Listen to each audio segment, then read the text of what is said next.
আমরা সকলেই তো হাতঘড়ি অর্থাৎ হ্যান্ড ওয়াচ ব্যবহার করে থাকি। কিন্তু ভাবুন তো, হাতঘড়ি আমরা সময় দেখার জন্য পরি নাকি শুধুই স্টাইলের জন্য? যাই হোক, আপনারা অনেকেই আমার কাছ থেকে হ্যান্ড ওয়াচের হিস্ট্রি জানতে চেয়েছে। তো চলুন আজকের এই ভিডিওতে সেই হ্যান্ড ওয়াচের হিস্ট্রিটাই আপনাদের জানাই।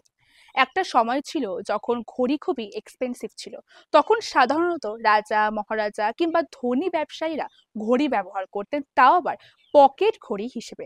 তারপর আসে হাত ঘড়ি, শুধুমাত্র অলংকার হিসেবে, যা ব্যবহার করতে দেখা যেত শুধুই মহিলাদের। একটা সময় ছিল যখন ঘড়ি মানিয়েছিল ব্রেসলেটের মতো গয়না, সময় দেখার জন্য নয়, স্টাইলের জন্য।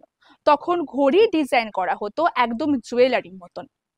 কিন্তু আসল পরিবর্তন আসে 19 শতকের শেষের দিকে। প্রথম বিশ্বযুদ্ধে সৈনিকেরা সময় দেখে দ্রুত সিদ্ধান্ত নেওয়ার জন্য হাতে ঘড়ি বেঁধে লড়াই করত। আর তখন থেকেই মানুষ বুঝতে পারলো ঘড়ি শুধু ফ্যাশন নয়, এটা অনেক ব্যবহারিক। তারপর আসে স্টিল বডি, লেদার স্ট্র্যাপ, আর এখন স্মার্ট ওয়াচ। ধীরে ধীরে হাতঘড়ি হয়ে গেল শুধুই সময় নয়, ফ্যাশন, স্টাইল আর পার্সোনালিটির প্রতীক। তাহলে তাড়াতাড়ি কমেন্টে জানান তো এর পরবর্তী গল্পটা আপনারা কোন টপিকের ওপরে শুনতে চান, তাহলে সেই গল্পটাই আমরা পৌঁছে দেব আপনাদের কাছে।